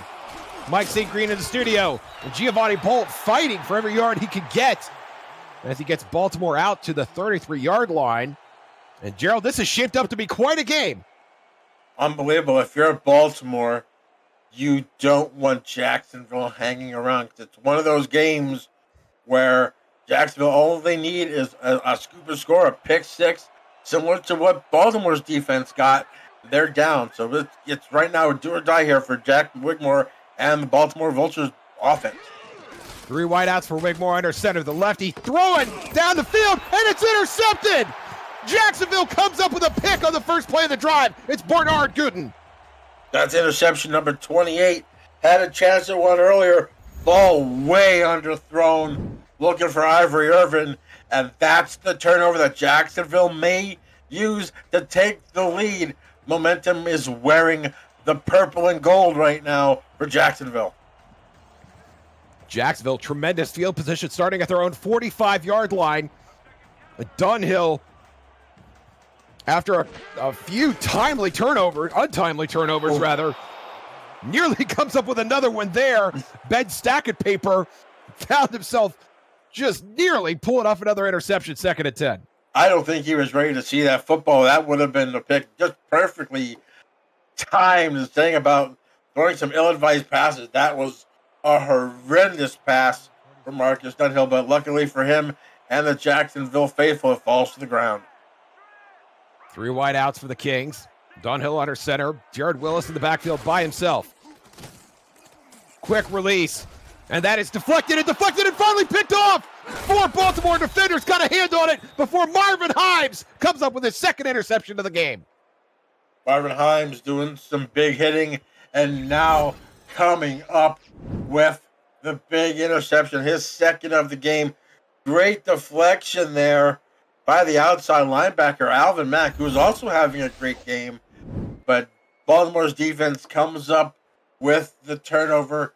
Dunhill's 3rd pick of the ball game, and they're cooking right now in Jacksonville territory. Jacksonville's last 6 drives. Fumble returned for touchdown. Marvin Himes interception. Troy Loshaw interception. Jared Willis touchdown. Field goal. And Marvin Himes with his 2nd interception of the afternoon. And they all count at this point when you're talking about a 4-point game, as Jimmy Hazard gets a couple yards, 2nd and 8. Peterson and John Martin combined their on the tackle here. Jacksonville can afford to give up a field goal here to still keep it a 1-score football game. Baltimore, their first drive that they have started in plus territory. Wigmore unleashing the dragon, and that is complete. Oh my goodness. And Baltimore back in the red zone just like that. Mac Cheema with a great catch. Hunter Norwood almost got to Wigmore. As you saw the center just pushing Norwood just past his quarterback. And a great throw by Wigmore brings up 1st and 10 at the 19. As you mentioned, just inside the red zone. Wigmore, 16 of 27 on the afternoon, just over the 200-yard mark. The lefty drops back here under pressure. That's Irvin making a catch over the middle, and that's a catch good for 1st and goal. That's a big 1st and goal here. Jacksonville's defense needs to hold here in the latter stages of the 3rd quarter here.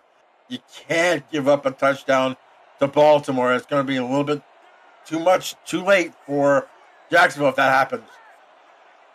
DeAndre Mitchell, the backup tight end in the game, as is T. Roy Gaines, the fullback.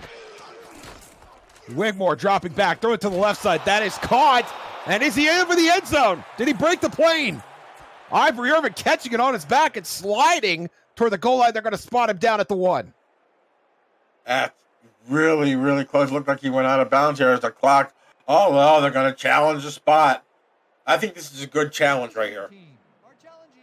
See, that's interesting because I would think that you'd want to keep your offense on the field, thinking that you would almost certainly score with the ball inside the 1-yard line. Let's see, Wigmore goes up. I think that's a touchdown. 2/3 of his body was in the end zone by the time his momentum stopped. And that is going to be a touchdown after further review. Per R62, Irvin's 1st of the game. Irvin's first of the game, his 11th of the season, and that's going to put Jacksonville back up double digits. Boy, what a turn of events here in this third quarter.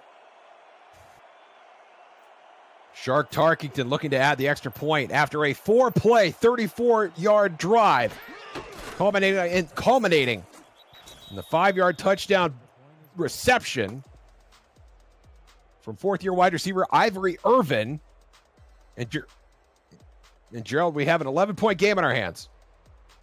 Yeah, that was a big interception. Again, Jacksonville taking these turnovers and turning them into points.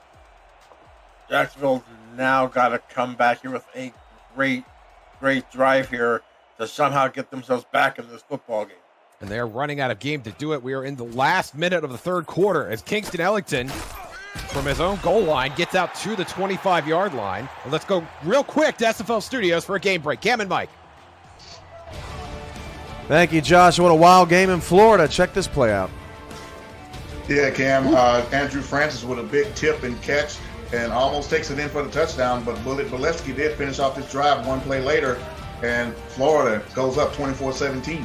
And Keith Swearingen just finished off the Charleston drive. Tie game over there again at 24 now. Thank you, Cam. Thank you, Mike. Dunhill unleashing the dragon. That was not close. Intended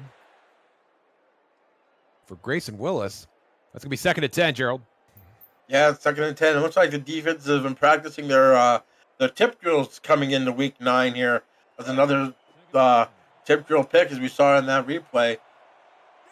But it's a big 2nd down here for Marcus Dunhill and the Kings. We've had 5 interceptions in this game by both teams. The way they've been throwing the ball at will, it's almost a surprise there isn't more. Dunhill over the middle again. And again throwing into a traffic-infested area with white jerseys. And again, incomplete. Intended for Jack Wall, 3rd and 10. Frank Smith there on the coverage was absolutely blanketed. The receiver right there, Jack Wall, is going to come up with a big 3rd and 10. Jacksonville, 9 of 13 on 3rd down, 69.2% clip. They need to make it 10 of 14 right here. Jacksonville in their 4 wide out set. Jack Wall to Dunhill's right as well. 6 DBs for Baltimore. Play clock down to 6. Dunhill to his right. That is caught. Shea Carroll near the sideline, but that is well short of the 1st down. And that's going to be a 3 and out for Jacksonville. Not what you wanted to see for Jacksonville's offense. If they're going to be putting the ball away with 12 ticks on the clock to the ever dangerous Giovanni Bolt there in the backfield. This next drive is going to be huge for both teams. Baltimore, I think, can put it away with a touchdown. Jacksonville needs to get a stop. Pressure on the punt, but it is away. Bolt will fair catch at the 39, and that is the end of the 3rd quarter. Jacksonville hanging around. Can Baltimore put them away on their way to going 9-0 and hanging on to their undefeated season? Find out when we come back. You're watching the SFL presented by APM Music on Next Level Sports.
Back to Jacksonville. We got a wild one here for you.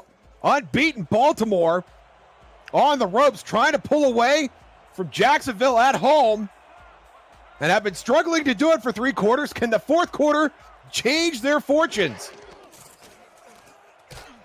Wigmore dealing to the right side, and it's intercepted. Holy cannoli! Connor Darian stealing out of Wigmore's pocket once again. Both quarterbacks with 3 interceptions. Marvin Himes has 2. Your counterpart, Connor Darian, now has 2 as he was looking for Mac Chima. And again, Jacksonville's defense comes up big, but now their offense has to come up just as big by putting some type of points on the board on this drive. That is Wigmore's 2nd interception in his last 3 drives. His 3rd of the afternoon. And Dunhill now from his own 46 will unleash a dragon of his own over the middle, and that is complete. Shea Carroll coming up with a catch, putting life and limb on the line for a first down. Boy, is Marcus Dunhill no fear. He just stands there, just rifles it in, just outside the reach, throws it in the middle of Ben Stack and Paper and Giovanni Bolt, and gets the first down to Baltimore's 39. The clock continues to run, 10.5 minutes remaining here in regulation. Dunhill hands off to Willis. Willis with quite a hole, has a first down, and is inside the 30 down to the 26. Jacksonville's rolling here, Gerald. Just great blocking on the offensive line there, just opening up holes for Jared Willis. And right now they're at the 26-yard line. Plenty of time on the clock here. Marcus Dunhill needs to take control of this game here and get them in the end zone. Jacksonville actually opened the scoring with a Jack Wall TD to go up 7-0. Baltimore answered with a Daley Holder TD in the red zone, followed by Lloyd Graham Jr., and that has been mostly Baltimore ever since. The Vultures leading by 11, but Jacksonville looking to shorten that lead here. And now 2nd and 11. And Dunhill, who has not been sacked at all this afternoon, will throw on 2nd and 11. Finds Willis. Willis scrambling to get back to the line of scrimmage. Finally brought down. 3rd and 11. Big play there by the Baltimore defense, putting pressure for one of the few times on Marcus Dunhill.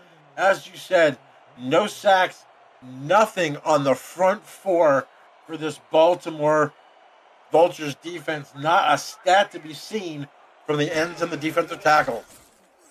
Dunhill at 3rd and 11, throwing down the right sideline. That is tipped and incomplete. Ben Stack and Paper playing some great defense against Shea Carroll, who was targeted there. And I think we might see the field goal unit come out here for Jacksonville. Yeah, there's too much time left on the clock to go for here on 4th and 11. A field goal will get you within a touchdown. That's Howard McCoy. That's the punter. This would be a 44-yard field goal, but Jacksonville's going to punt it. Oh, wow. My goodness. I'm not sure about that call. If you're going to do that, you better make sure your special teams downs it inside the 10. They do it the 5. Man, I'm not quite sure about the punting unit coming out there. You've got to take every chance you can to get points on the board. That might be the bad decision that cost Jacksonville this football game. If you are going to play an undefeated Baltimore Vultures team, you've got to start pulling out all the stops. You can't be putting stops in your way, and punting from your opponent's 27-yard line is exactly putting in the stops. That is unbelievable. Yeah, that's I'm just dumbfounded by that, and you're just giving Baltimore the opportunity to run this clock out here with a big long drive as Jimmy Hazard gained 4 on that first down play. By the way, the punt went 22 yards. Down to the 5, and now here, is that a catch? No, they're saying incomplete. Baltimore's defensive effort prevailing here. Greg Gaines saying no, sir. And now 3rd and 6 for the Baltimore 9-yard line. if Jacksonville, did you put so much pressure on the Jacksonville, you put that much pressure on your own defense by not going for points there. But right now they are answering the call right now, 3rd and 6. The lefty dropping back into his own end zone, unleashes a big one over the middle. That's caught. Ivory Irvin in traffic, coming up with a huge catch there. And Baltimore has some breathing room. That's a backbreaker right there. Ivory Irvin with his 8th catch of the game. Double coverage.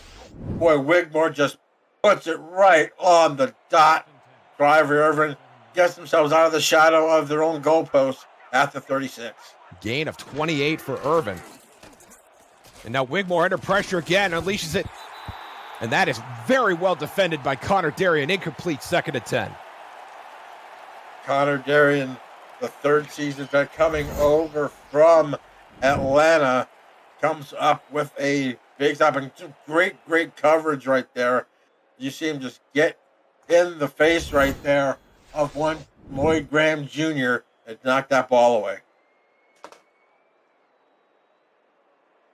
Wigmore 19 of 33, 3 interceptions on the afternoon. Connor Darien, that man right there, has 2 of them.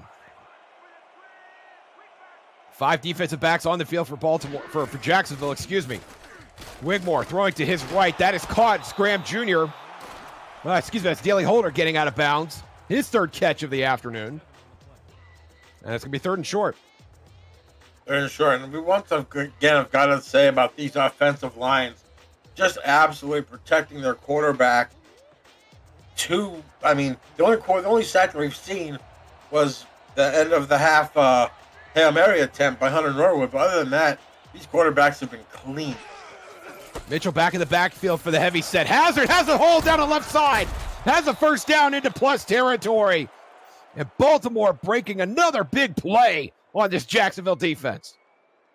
And right now it's just wearing down this Jacksonville defense. Just great blocks. Look at that block right there by the ageless vet T-Roy Gaines, opening up a hole for Jimmy Hazard, who's averaging 6.8 yards per attempt, keeping his 6.2 streak alive. Gain of 16 for Hazard. Baltimore in plus territory. Wigmore to his right now, and that is caught. And that's Mac Chima on the right sideline.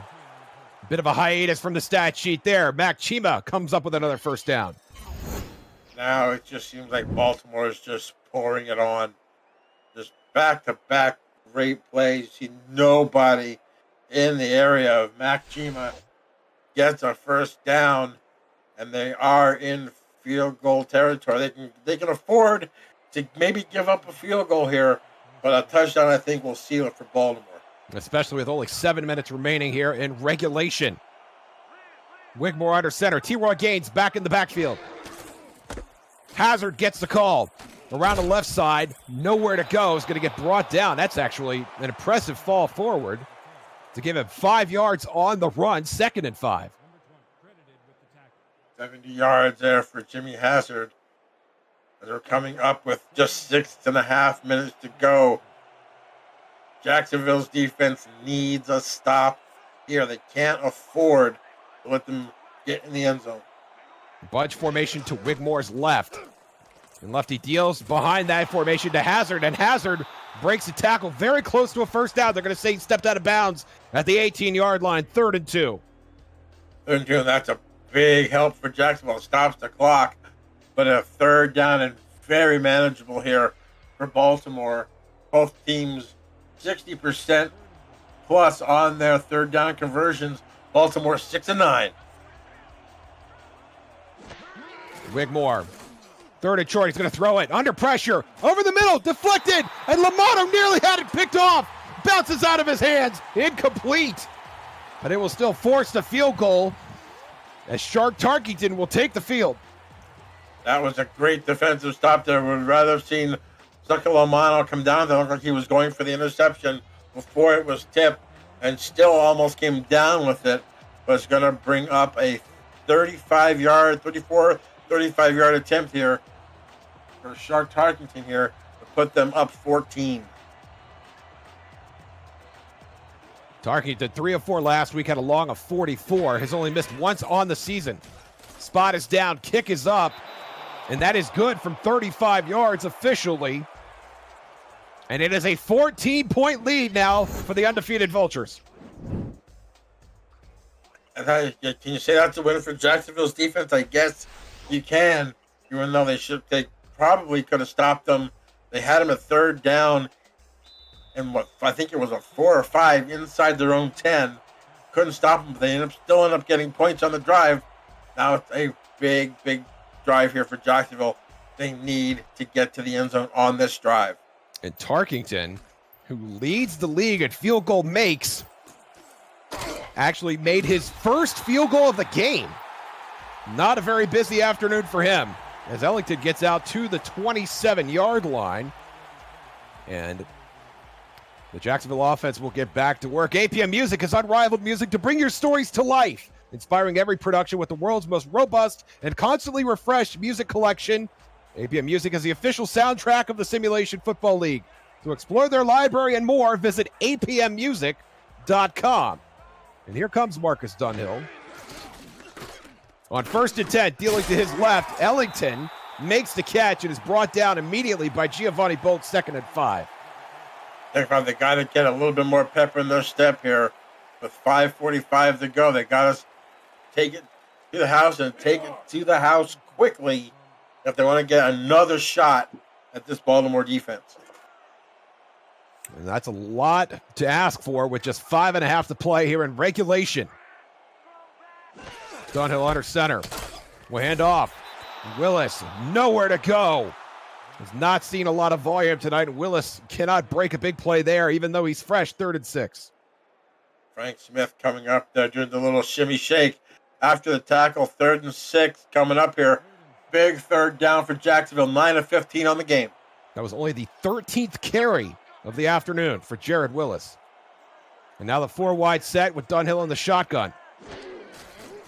Less than 5 minutes to play here. 3-man rush for Baltimore.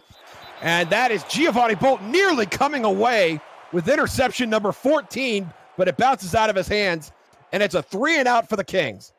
I think if you're Jacksonville, I don't think you can go for it here. I mean, it's fourth and 6 at your own 31. Haven't been able to stop. I think you got to maybe go for it here. And I think the offense is staying on the field. Yes, they are. They will stay in the 4 wide set. 6 defensive backs for Baltimore. 3-man rush again for Baltimore. And this time it's complete, and Jacksonville will hurry up. Kingston Ellington making the grab. Big play there by Marcus Dunhill on his 60th pass attempt. Dunhill again over the middle. No, it's deflected out. Alvin Mack knocked that ball away. Jack Wall had it in his hands. 2nd and 10. That was Jack Wall's 18th target of the game. 57 yards. Shea Carroll leading these Jacksonville Kings with 93 through the air. Going to bring up 2nd and 10 with 4:39 to go in the game. Dunhill in his own backfield. All by himself. Jared Willis on the bench. Staying in this 4 wide set. Quick throw over the middle. That is caught. And they will hurry up again. Jack Wall hangs on this time. Catch number 10 for Wall. Bring up 3rd and 2. 4-man rush for Baltimore. Another completion for Jacksonville. And the offense will hurry down the field. They have him in a mismatch here. Marcus Dunhill is taking him right down the field. They're at the 35. Dunhill again to the right sideline and another catch. This time Jacksonville's in the red zone. Shea Carroll coming up with a huge grab.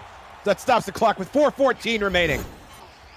Shea Carroll using every bit of that because that was going to Ben Stacking Paper, and Shea Carroll jumping up using his short 6'1" frame, coming up with a big catch there. This 8th season vet coming over from San Diego.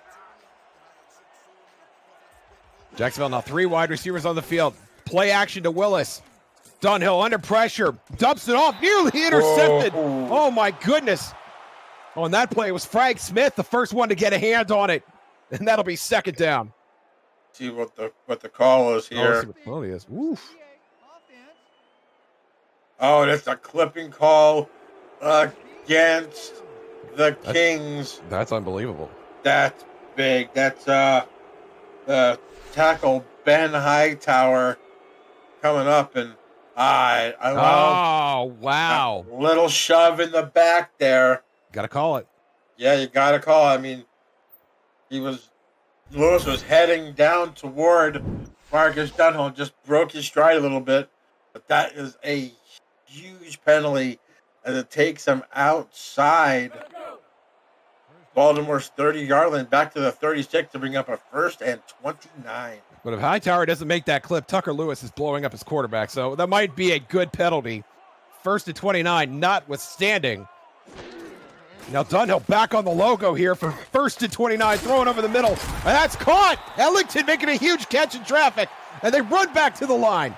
You can call one of seven defenders there for that throw. Great throw by Marcus Dunhill. Dunhill over the middle again, and that is caught. Wes Turner down to the 2. Down to the 2 here, they're making you got some wide open spots on the left-hand side of the line here. Dunhill time to throw, throwing in the middle, intercepted again, and this time it's Giovanni Bolt. Interception number 14 on the season, and Dunhill's 3rd pick in the end zone. That was great drive, but just stalled again. Another interception looked like he was going for Kingston Ellington. Your big-time players make big-time plays and big-time moments, and that was it. Giovanni Bolt, number 14 of the season, and it couldn't have come at a better time for the Baltimore Vultures defense. Absolutely. Wigmore back on the field with just over 3.5 to play. Looking to ice this game, and Jimmy Hazard's going to nearly break a run, getting out to the 27-yard line. That had the early makings of a huge run, but Jacksonville brought him down. Jacksonville needs a stop here. Needs to get a 3-and-out and start using their timeouts to possibly get the ball back. But, man, 4 interceptions for Marcus Dunhill in this football game. And Baltimore, while they're up 14 points, have got to feel that they're going to possibly escape Jacksonville with a win here. A sustained drive should be enough to do it with a 14-point lead. Handing off to Hazard. Has to jump over a defender, and then Succolomano jumps him. 3rd and 3. This Jacksonville defense coming into this football game, Baltimore only turned the ball over 15 times in 8 games, and Jacksonville has forced Wigmore into 3 interceptions. So this Jacksonville defense can't be too upset with how they've been playing so far in this football game. Time winding down here. Jacksonville electing not to use any timeouts. T-Roy Gaines back in the backfield. 3 tight ends. This is run all the way, and it's Gaines who gets the call. Gaines has a 1st down. Well, that's going to about do it. I mean, you're going to need a yard or 2 to get it, boy. What a back to have it. T-Roy Gaines comes up with a huge 1st down. Baltimore on their way to being 9-0. Come see the finishing touches when we come back after a short break. You're watching the SFL presented by APM Music on Next Level Sports.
Welcome back to Jacksonville SFL action here. And we welcome you, those of you joining us on For the Fans. It's Baltimore about to go 9-0 here after an incredibly valiant effort by the Jacksonville Kings. Jacksonville opened the scoring in this game with a Jack Wall touchdown to go up 7-0. But then Daley Holder answered with a red zone touchdown of his own, and then Lloyd Graham Jr. gave Baltimore a 14-7 lead. And Baltimore has held that lead since early in the second quarter there. Marcus Dunhill, 4 interceptions on the afternoon, and a punt from Jacksonville at Baltimore's own 27-yard line was enough to seal their fate, Gerald. But my hat's off to this Jacksonville defense, who have corralled Baltimore in a way that we've not seen any team do so far. No, I mean, they really played a really good game of football. Just seemed like there was just too many mistakes made by the offense. Marcus Dunhill in particular with those 4 interceptions, 3 of those coming into the end zone. So that's just a killer. But boy, Jacksonville just came and played a great game against probably the best team in the league. One of the best team in the league, and maybe one of the best offenses, if not teams, in SFL history, as Jacksonville burns their last time out after the run from T. Roy Gaines. Coverage of the Simulation Football League 17th season on For the Fans continues next Sunday, the 26th at 2 p.m. Eastern. Cam and Mike will have top 10 plays from season 17's third quarter, updated playoff standings, and a matchup between Vancouver and St. Louis. Bonus coverage of Charleston and Queen City next Sunday on For the Fans. And Wigmore will kneel it down, and the clock continues to run with Jacksonville out of timeouts, Gerald. And this is why Baltimore is the top winning team in the SFL percentage-wise in history. 73%. They just find ways to win tough football games. While it's a 14-point win here, don't get me wrong, Jacksonville came out here and slugged Baltimore in the mouth. So for those of you watching us on For the Fans right now, action will continue. We'll have bonus coverage of Charleston, Florida, followed by the For the Fans headline game. And this is going to be a great one between the 5-3 Portland Fleet and the 5-3 LA Lycans. And they're going to duke it out for top spot in the Pacific Division, plus the rest of Lone Star and Arizona. And that's all coming up on For the Fans. You don't want to miss that. If you're watching us on Next Level Sports, we heartily encourage you to join us over there. But we will sign off on Next Level Sports after the player of the game. And Baltimore is going to punt here with 38 seconds. And I would just like to say a big thank you to Shannon Rochelle and the Stats Truck. We always appreciate getting real-time stats. It makes our job that much easier. And thank you both very much. And thank you, Gerald, for being such a great cohort to call this game with. I've really enjoyed it. Yeah, so sorry. Got my mouth tied up there. But it's been a pleasure to call this game with you as well, Josh. With 22 seconds to go, who do you think the player of the game is going to be? Oh, man, that's going to be tough. Is it Wigmore with 3 touchdowns, but he also had 3 picks? Yeah, so Wigmore's touchdowns each went to a different receiver. So you got 3 guys with 1. Ivory Irvin right now is sitting on top with 8 receptions at 102 yards. Both of those are team highs. And I think, knowing what we know, I think Ivory Irvin is going to walk away with player of the game honors. That could be. I mean, I personally would give it. I mean, Marcus Dunhill threw for 353. You could give it to Jimmy Hazard, 15 carries for 87 yards along with a reception. But Wigmore, 266 yards on the game, going over the 10,000-yard mark for his career. Outstanding. So it's definitely a good thing for the third-year player to get over 10,000 yards quickly. We can't do it, Gerald, but I wish if we could, we'd take that player of the game trophy and split it 4 ways and give one piece to each of the 4 stars of this Jacksonville offensive line, Brian French, Robert Crone, and Alden Bleeker and Olivia Bleeker, who did an amazing job on this Baltimore defense. No stats at all. No tackles, no sacks, no TFLs. and they kept Marcus Dunhill upright for most of the game, at least in terms of sacks. They did get a couple pressures on him, and we did see the clipping penalty there in the fourth quarter, but they did an outstanding job. They are as big a reason as any that Jacksonville stayed in this game. Oh, definitely. They definitely kept Marcus Dunhill upright. And when you can keep Al Walker's and Ron Yates the fourth off the scoreboard, it's a good game. Jacksonville's going to spike it with 1 second left. Dunhill is going to take a shot. I don't know if he had the over in this game or not, but we are not quite finished yet. He's not going to hit the over here. We're at 48. And now in the 14.5 point, the half point, if you're a betting person, a half point's going to get you. But if they go for the bomb here, it's going to be Marcus Dunhill's 72nd pass attempt of the football game. That is absolutely remarkable. His arm might fall off after this throw. If it doesn't get blown up first, and down he goes. Oh my goodness. The only sack of the game of Marcus Dunhill finally comes through. But you can pop the champagne in Baltimore. Congratulations to the Baltimore Vultures. Final score, 31-17. Gerald Giudice, your thoughts on the game? As you see right there, Jacksonville led the stat category, but unfortunately, 5 turnovers really is the story of this game. With Dunhill throwing, there's one of his 3 interceptions that he threw into the end zone. I believe that was Troy Loshaw's interception. And then the next play was right there with the turnover. We thought maybe Jacksonville can get in here because here's the score by Jared Willis to make it a 7-point game. But after that, just too many mistakes for Jacksonville. A couple more Dunhill interceptions, and that basically ended the game here for Jacksonville. Don't get me wrong, Baltimore played well, but Jacksonville just too many mistakes. Jacksonville did rise to the occasion in many ways, but not so many in others. You mentioned those 3 end zone interceptions. The Jared Willis fumble in the first half that Troy Loshaw scooped up and ran back to the end zone for a Baltimore touchdown of their own, which made the game 21-7 and had Jacksonville playing from behind most of the time. And then, of course, Jacksonville's decision to punt from Baltimore's 27-yard line instead of trying for the long field goal. I would have liked to have seen Jacksonville just be a little more daring in this game. But that said, Marcus Dunhill, 71 throws, 46 completions. He certainly played his tail off and got a lot of help. And as we said before, that Jacksonville O-line, tremendous effort until, of course, the last play of the game. Yeah, they just played well, and just all rookies and an undrafted player. But here was the big play when they had 3rd and I think 5 inside their own 10-yard line. They came up with a huge play, and here was Dunhill's 3rd interception in the end zone. And of course, it's Giovanni Bolt that comes down with it, his 14th of the season. You might give the game ball to Troy Loshaw. 8 tackles, a fumble recovery, a scoop and score, and a pick. I feel like defenses, I think you might be giving him player of the game. I would love to see Troy Loshaw get player of the game.